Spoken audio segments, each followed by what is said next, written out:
Hello guys, welcome back to the most brutally honest channel on YouTube. അപ്പോൾ ഇന്ന് നമ്മൾ സംസാരിക്കാൻ പോകുന്നത് നമ്മുടെ ഷസാം മോന്റെ പുതിയ കഥകളൊക്കെയാണ്.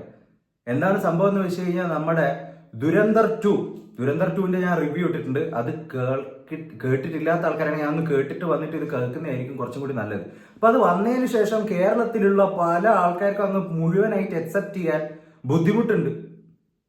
പല ആൾക്കാരുടെ വീഡിയോസ് ഞാൻ കണ്ടതാണ്. പടം ഭയങ്കരമായിട്ട് ഇഷ്ടപ്പെട്ടു, ഇതൊക്കെയാണ്. എന്നാലും അങ്ങ് അക്സെപ്റ്റ് ചെയ്യാൻ വയ്യ. പക്ഷെ ഇവർക്കൊക്കെ എമ്പുരാൻ അക്സെപ്റ്റ് ചെയ്യാൻ ഭയങ്കര താല്പര്യമായിരുന്നേ.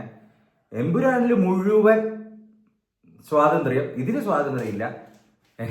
എമ്പുരാനിൽ നടന്നിരിക്കുന്ന കാര്യങ്ങളൊക്കെ ഇത്രയും ഫാക്ട്സ് ആയിട്ട് വെച്ചിട്ടൊന്ന് കാണിക്കണം.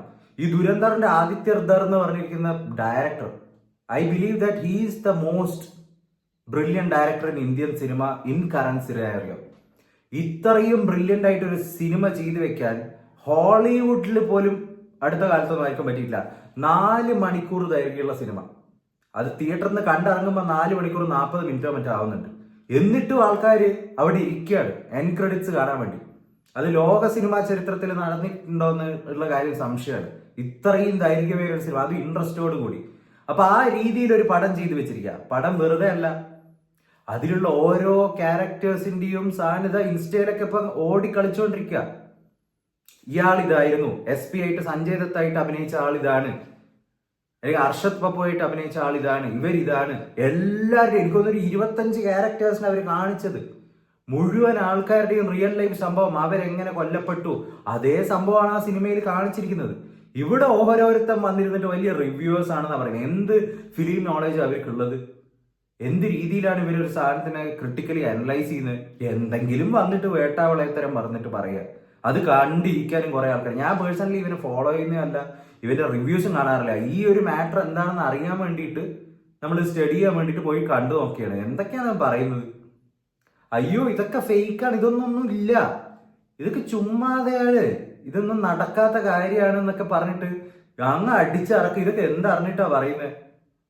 ആദിത്യദാർ എന്ന് പറഞ്ഞിരിക്കുന്ന സംവിധായകൻ അവിടെ ഒരു ലൂപ്പ് ഹോള് കൂടി ലൂസൻസ് ആയിട്ട് വെച്ചിട്ടില്ല. എല്ലാ സാധനത്തിനും കറക്റ്റ് ആയിട്ടുള്ള ആൻസർ പുള്ളി കൊടുത്തിട്ടുണ്ട്. എല്ലാ ചോദ്യങ്ങൾക്കുള്ള ആൻസറും കൊടുത്തിട്ടുണ്ട് ആ സിനിമയിൽ. അതിന്റെ മറിച്ച് നിങ്ങളൊരു ചോദ്യം ചോദിക്കൂ, അതിനുള്ള ആൻസറും അവിടെ തന്നെ തന്നിട്ടുണ്ടാവും. അങ്ങനെ കംപ്ലീറ്റ്ലി എല്ലാ ലൂപ്പ് ഹോൾസും ബ്ലോക്ക് ചെയ്തിട്ടാണ് ഈ പുള്ളിക്കാരൻ ഈ സിനിമ തന്നെ ചെയ്തു വെച്ചിരിക്കുന്നത്. അത്രയും വെൽ സ്റ്റഡീഡ് ഹോളായിട്ട് ഇന്ത്യയിൽ നടക്കുന്ന പല കാര്യങ്ങളും സ്റ്റഡി ചെയ്ത് അത് എല്ലാ സ്ഥലത്തെയും സാധനങ്ങൾ പോലും പരാമർശിക്കേണ്ട കാര്യങ്ങൾ പരാമർശിച്ചുകൊണ്ടാണ് ആ സിനിമയിൽ അവതരിപ്പിച്ചിരിക്കുന്നത്. അതുപോലെ തന്നെ ഓരോ ക്യാരക്ടേഴ്സും നമ്മൾ തന്നെ അത്ഭുതപ്പെട്ടുവാ.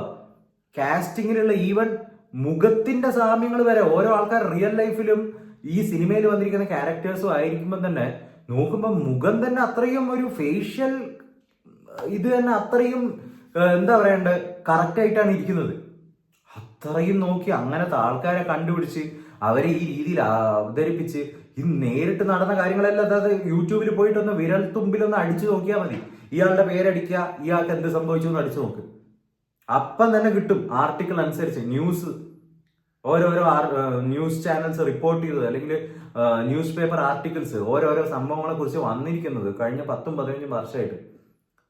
ഇതില് മേക്ക് ബിലീഫ് ആയിട്ടുള്ള കാര്യങ്ങൾ ഉണ്ടാവും. കാരണം സിനിമയിൽ അതേപോലെ തന്നെ ഇങ്ങനെ ഡോക്യുമെന്റ് പോലെ എടുത്ത് വെക്കാൻ പറ്റില്ല, തീർച്ചയാണ്.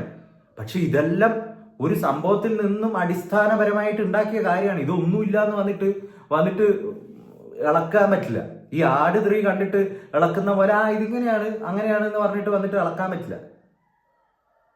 ആ രീതിയിലാണ് ഇവരിതിനെ കാണുന്നത്. ഇതിലൊന്നുമില്ല, ഇതെല്ലാം ഫേക്കാണ്, ഇതെല്ലാം വെറുതെ ഒരു ചുമ്മാ ഒരു കഥയായിട്ട് കണ്ടാൽ മതി, ഒരു എന്റർടൈൻമെന്റ് സിനിമ.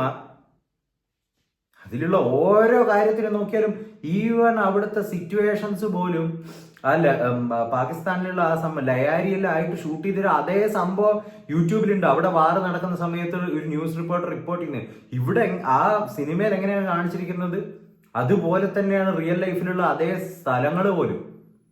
അത്രത്തോളം ഒരു അക്യുറസിയിൽ ഒരു സിനിമയൊക്കെ ചെയ്ത് വെച്ചിട്ട് അത് ജസ്റ്റ് വെറും ഒരു കെട്ടുകഥയാണെന്ന് പറഞ്ഞ് തള്ളുമ്പോ അറ്റ്ലീസ്റ്റ് ഒരു ഒരു റിസർച്ച് നല്ലതായിരിക്കും. ഷസാമിന്റെ കാര്യം വിടും, വേറെ പലരും ഉണ്ട്. അവരും എന്താണ്, ഇവർ ഫുള്ളായിട്ട് അക്സെപ്റ്റ് ചെയ്യാൻ വയ്യ. എന്റർടൈൻഡ് ആയി സിനിമ കണ്ടിട്ട്. പക്ഷെ ഇതൊക്കെ ഫുൾ പ്രൊപ്പഗാൻഡയാണ്. കമന്റ്സ് നോക്കിയാൽ മതി. കമന്റ്സിൽ ആൾക്കാർക്കുണ്ട് തിരിച്ചറിവ്. അതാണ് ജനങ്ങളുടെ ബുദ്ധി എന്ന് പറഞ്ഞു കഴിഞ്ഞാൽ. റിയാലിറ്റി അല്ല എന്ന് പറയുന്നവരുടെ പ്രൊപ്പഗാൻഡയുടെ അവിടെ ക്രോസും റിയാലിറ്റി എന്ന് പറഞ്ഞിട്ട് ടിക്ക് മാർക്കും കൊടുത്തിട്ടാണ് കൂടുതൽ കമന്റ്സും. അതിനുള്ള ലൈക്സ് എത്രയാണെന്ന് പോയിട്ട് നോക്കിയാൽ മതി, അപ്പം മനസ്സിലായിക്കോളും. One of the finest movies ever made in Indian cinema, one of the greatest directors to be in Indian cinema right now. ആദിത്യധാറിന്റെ ഒരു സിനിമ വന്നു കഴിഞ്ഞാൽ ഇനി ആൾക്കാർ അത്രയും സ്റ്റാൻഡേർഡോട് കൂടിയിട്ടായിരിക്കും കാണുക. കാരണം പുള്ളിയുടെ തന്നെ വിഷൻ എന്ന് പറഞ്ഞാൽ ഓസ്കാറിൽ ആൾക്കാരെ ഇംപ്രസ് ചെയ്യിക്കണം എന്നുള്ള ലെവലിലുള്ള വിഷനാണ് പുള്ളിക്ക്. പുള്ളിയുടെ ഒരു ഇന്റർവ്യൂവിൽ പറയായിരുന്നു, നമ്മൾ മീഡിയോക്കർ സാധനം കുഴച്ചെടുത്ത് കൊണ്ടുപോയിട്ട് കൊടുത്ത് കാര്യമില്ല, സ്റ്റൺ ചെയ്യിക്കണം ആൾക്കാരെ. അത് പുള്ളിക്ക് പറ്റിയിട്ടുണ്ട്. ഇവിടെ ഏത് വലിയ കൊലകൊമ്പൻ ഡയറക്ടർ ആണെങ്കിലും ആദിത്യധാറിന്റെ തട്ട് മുകളിൽ തന്നെ നിൽക്കും.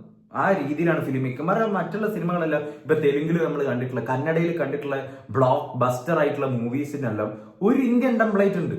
അതിലെല്ലാം നമുക്ക് അപ്സ് ആൻഡ് ഡൗൺസ് ഒക്കെ ഉണ്ട്. കുറച്ചൊക്കെ സ്ഥലത്ത് ഭയങ്കര ബോറായിരിക്കും, കുറെ മസാല പാട്ടും കുറെ ക്ലീഷ് കോമഡി എല്ലാം ആയിട്ട് നമുക്കെല്ലാം ബോറടിക്കുന്ന കുറച്ചുണ്ടാവും, പക്ഷെ ഹൈ പോയിന്റ്സ് ഉണ്ടാവും. അങ്ങനെയാണ് സിനിമ സക്സസിൽ എത്തുന്നത്. അതിനെല്ലാം ഒരു ടെംപ്ലേറ്റ് ഉണ്ട്. പക്ഷെ ഇത് എന്ന് പറഞ്ഞാൽ എല്ലാ രീതിയിലും സ്ട്രക്ചറലി ഇന്ത്യൻ ഫിലിം മേക്കിങ്ങിനെ മാറ്റി തിരുത്തി ഒരു പുതിയ ബെഞ്ച് മാർക്ക് ഇട്ടിരിക്കുക. അപ്പൊ നിങ്ങൾ, എനിക്ക് അധികം ഇതിനെ കുറിച്ചൊന്നും പറയാനില്ല. ഇവർക്കെല്ലാം ഒരു പ്രത്യേക തരം ബോധമാണെന്നാണ് എനിക്ക് തോന്നുന്നത്. അത്രയാണ് എനിക്ക് ഈ ഒരു സംഭവത്തിനെ കുറിച്ച് കൺക്ലൂഡ് ചെയ്ത് പറയാനുള്ളത്. അധികം ഞാൻ പറയുന്നില്ല, പറഞ്ഞാൽ പിന്നെ വഷളാവും. നിങ്ങൾക്ക് എന്താണ് ഇതിനെ കൊണ്ട് തോന്നുന്നതെന്ന് വെച്ച് കഴിഞ്ഞാൽ കമന്റ്സ് ആയിട്ട് ഇടും. നിങ്ങൾക്ക് ഇതുപോലെയുള്ള ബ്രൂട്ടലി ഹോണസ്റ്റ് ആയിട്ടുള്ള റിവ്യൂസും സംഭവങ്ങളെല്ലാം കാണുക. നമ്മുടെ ഈ ചാനലിൽ കംപ്ലീറ്റ് നിങ്ങൾ ഏത് വീഡിയോ എടുത്ത് നോക്കിയോ അതിൽ നമ്മൾ പറഞ്ഞിരിക്കുന്ന പേഴ്സ്പെക്റ്റീവ് എന്ന് പറഞ്ഞു കഴിഞ്ഞാൽ അത്രയും സിൻസിയർ ആയിട്ടുള്ള കാര്യങ്ങൾ നമ്മൾ പറയാറുള്ളൂ. അതിപ്പോൾ റെസ്റ്റോറൻറ്റ് റിവ്യൂസ് ആയിക്കോട്ടെ, സോഷ്യൽ ഇഷ്യൂസ് ആയിക്കോട്ടെ, മൂവി റിവ്യൂസ് ആയിക്കോട്ടെ. അപ്പോൾ ഇതുപോലുള്ള വീഡിയോസ് കാണാൻ താല്പര്യം ഉണ്ടെങ്കിൽ please do subscribe to the channel guys. We will come with another video next time. Until then take care and bye by.